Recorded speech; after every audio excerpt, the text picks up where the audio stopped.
Leclerc thought he had saved Ferrari's race, but the FIA erased it after the finish with a brutal 20-second penalty that flipped everything in seconds. From 6th to 8th. From points secured to a result rewritten. And here's the part that changes everything. This didn't happen in the race. This happened on the final lap, under pressure, in changing conditions, where one tiny decision crossed a line the FIA had been policing all weekend with zero tolerance. 9 penalties, multiple investigations, no mercy, and Leclerc hit the worst possible one. What he actually did in those last corners, why the FIA went straight to maximum punishment, and how this single moment could seriously damage Ferrari's entire season, is far bigger than just losing 2 positions. Subscribe now, because this story only gets more serious from here. At first, it didn't look like a disaster. Leclerc crossed the line in 6th place, right in the middle of a tightly packed group. After a full race distance, the gap between him, Verstappen, and Russell was less than a second. That's how close this race really was. Ferrari wasn't dominating, but they weren't out either. They were still in the fight, still holding points, still in a position where the weekend could be salvaged. And in a race like Miami, that matters, because nothing about this race was clean. From the very start, it was chaotic. Positions changed immediately, drivers were forced into aggressive battles, and control disappeared almost instantly. Leclerc was right in the middle of it, fighting wheel to wheel, trying to hold ground against faster cars and constant pressure. And for a while it worked. Ferrari actually showed signs of pace early on. Enough to stay with the front group, enough to suggest that maybe they could fight for something bigger. But here's where things begin to shift. Because Formula One races aren't decided at the start. They're decided at the end. And Miami exposed a weakness Ferrari couldn't hide. As the laps went on, the car started to fade. Tire degradation increased, grip dropped, and what looked competitive at the beginning slowly turned into something much harder to manage. It's like running at full speed, and suddenly your shoes start losing grip. You don't stop, but every step becomes more uncertain. That's exactly what Leclerc was dealing with. By the second half of the race, he wasn't attacking anymore. He was defending. And that changes everything. Because when you're attacking, you control the race. When you're defending, you're reacting to it. And reacting means risk. Now add another layer. Inside Ferrari, things weren't perfect either. Time was lost in internal battles, decisions weren't immediate, and instead of moving forward, both cars ended up slowing each other down at key moments. That's not just frustrating. That's dangerous in a race this tight. Because when gaps are this small, losing even a second puts you directly under pressure. And pressure is where mistakes begin. But it gets worse. Because in the final phase of the race, the conditions started to change. Light rain began to fall. Not enough to fully wet the track, not enough to switch tires, but enough to make every corner unpredictable.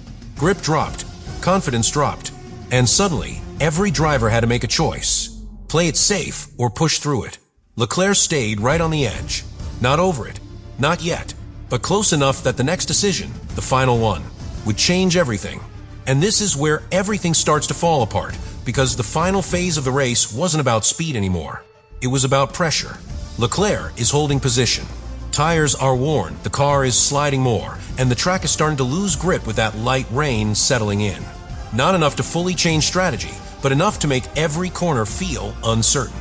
Now imagine this. You're driving flat out, and suddenly the surface beneath you feels just slightly unstable. Not enough to slow down, but enough to make you question every move. That's the moment where mistakes are born. And behind him, the pressure is real.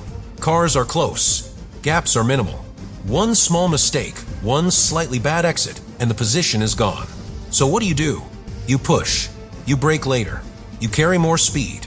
You use every inch of the track, because giving up even a fraction could cost you everything. And that's exactly what Leclerc did. At first, it's controlled. Running wide, but within reason. The kind of driving every Formula One driver does when they're extracting the absolute maximum. But then, it goes further. He crosses the limits. Not once. Several times. And here's the detail that makes it devastating. It all happens on the final lap.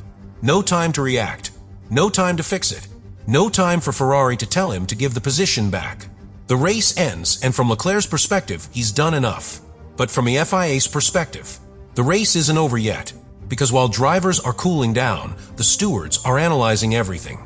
Every onboard camera, every sensor, every inch of track used. And what they see is clear. Leclerc gained an advantage by going beyond track limits multiple times in that final lap.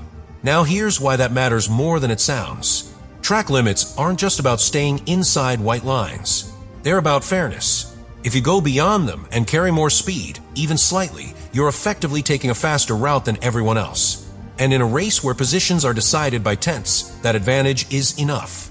So the FIA makes a decision, and they don't go halfway.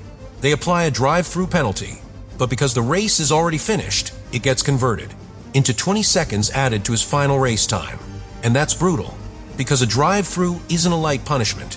It's one of the most severe penalties in Formula One. It's designed to destroy your race in real time. So when it's applied after the race, there's no escape, no recovery, no second chance, just the result rewritten. And just like that, Leclerc drops from 6th to 8th. But here's the part that changes everything. The FIA didn't hesitate. No warning, no leniency for conditions, no consideration for it being the final lap. They went straight to maximum punishment, and that sends a message far beyond Leclerc. Because if this is how strictly the rules are going to be enforced, especially under pressure, especially in unpredictable conditions, then every driver on the grid just learned something. There's no margin anymore. And Ferrari might be the team with the least room to make mistakes. And this is where the real shock spreads, because what happened to Leclerc doesn't stay with him. It changes how every team sees Ferrari. Because Formula One teams don't just look at results, they look at patterns. And Miami revealed a very clear one. Ferrari is fast enough to fight early, but when the race gets complicated, when pressure builds, when conditions shift, they start to lose control. Now think about what other teams are seeing. They watch Leclerc go from fighting in the top group to defending under pressure to finally crossing the limit when it mattered most. That's not just a mistake. That's a weakness. And in Formula One, weaknesses don't stay hidden for long. They get targeted, so the strategy changes. If you're a rival team, you don't need to force a risky overtake straight away. You stay close. You apply pressure. You make Ferrari defend for lap after lap. Because eventually, they'll be pushed to the edge again. And now, everyone knows what happens at that edge. The penalty comes, and it's not small. It's race-defining. But here's where it gets even more uncomfortable for Ferrari. Because this wasn't an isolated moment. This was part of a weekend where the FIA handed out penalties across multiple sessions with zero tolerance for even the smallest infractions. That means this environment isn't going away. If anything, it's becoming the new standard. And Ferrari right now is the team operating closest to that limit without full control. Now compare that to teams like Mercedes. They're not just fast, they're clean. They execute without mistakes when it matters. Or McLaren. Consistent, controlled, applying pressure without overstepping. Ferrari, on the other hand, they're fighting internally. They're losing time between their own drivers. They're struggling with tire degradation. And when everything comes together under pressure, they're the ones taking the biggest risks. That's a dangerous combination, because in a championship fight, consistency beats occasional speed. And right now, Ferrari doesn't have consistency. They have flashes, moments where they look competitive. But moments aren't enough. Not when every mistake is punished this hard. And this is where the mental side becomes critical.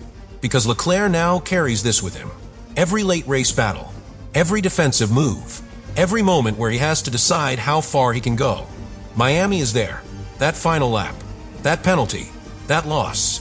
And even if it's just for a split second, that memory creates hesitation. And hesitation is everything in Formula One. That's how you miss an apex. That's how you lose traction on exit. That's how a rival gets alongside you. And once that starts happening repeatedly, the damage multiplies. Not in one race, but across several. That's how seasons slip away. Quietly, without one big failure, but through constant small losses. And this is why the FIA's decision hits so hard. Because they didn't just take points away from Leclerc. They changed the environment Ferrari has to survive in. They made precision non-negotiable. They made pressure even more dangerous. And they exposed that Ferrari, right now, is not fully ready for that level of control. And now we arrive at the part that could define Ferrari's entire season, because this is no longer about Miami. This is about what happens next. Because a penalty like this doesn't just disappear when the next race begins. It stays. Not on paper, but in the mind of the driver, and in the decisions of the team. Think about Leclerc heading into the next race. Same situation. Late laps. Someone right behind him. Tires worn, grip fading, pressure building. He approaches a corner where, in Miami, he went just beyond the limit. Now there's a choice. Push the same way and risk everything again, or hold back, just slightly. And that slightly is where everything changes. Because if he holds back, he loses speed. If he loses speed, he loses position. If he loses position, he loses points. And if that happens race after race, the championship starts slipping away. Not because he isn't fast enough, but because he can't afford to take the same risks anymore. That's the trap. And Ferrari is right in the middle of it. But this goes beyond just Leclerc. The entire team now has to adapt. Do they tell him to be more cautious? Do they prioritize clean racing over aggressive defending? Do they accept losing positions early just to avoid penalties later? Every one of those choices has a cost. Because in Formula One, playing it safe rarely wins you anything. But pushing too hard now comes with consequences that arrive even after the race is over. And that's what makes this moment so dangerous. Because the rules didn't change, but the way they are being enforced did. Miami proved that. At least 9 different penalties across the weekend. 0 tolerance. Maximum punishment when the advantage is detected. That's not just strict. That's defining. It means the margin for error is gone. And teams that rely on operating right at the edge are the ones most exposed. Which brings us back to Ferrari. They don't have the luxury of controlling races from the front. They don't have a dominant car that allows them to manage gaps and reduce risk. They are constantly in battles, constantly under pressure, constantly needing to extract everything from every lap. And that forces them right to the limit. But now, the limit has consequences that are bigger than ever. So what did the FIA really do in Miami? They didn't just punish Leclerc for track limits. They created a scenario where Ferrari has to rethink how they race entirely. Because from this point forward, every aggressive move carries risk. Every defensive action is a calculation. Every late race push becomes a potential penalty. And over time, that builds something even more dangerous than a single mistake. It builds doubt. Not doubt about speed, but doubt about how far they can go before everything is taken away again. And once that doubt is there, it doesn't disappear. It grows. It follows you into every battle, every corner, every critical moment. That's why this isn't just a 20-second penalty. This is a shift in how Ferrari has to operate, a shift in how Leclerc has to think, and a shift in how the entire grid now sees them. Because the next time Ferrari is under pressure, everyone will be watching, waiting, knowing that if they're pushed just a little bit too far, Miami might happen all over again.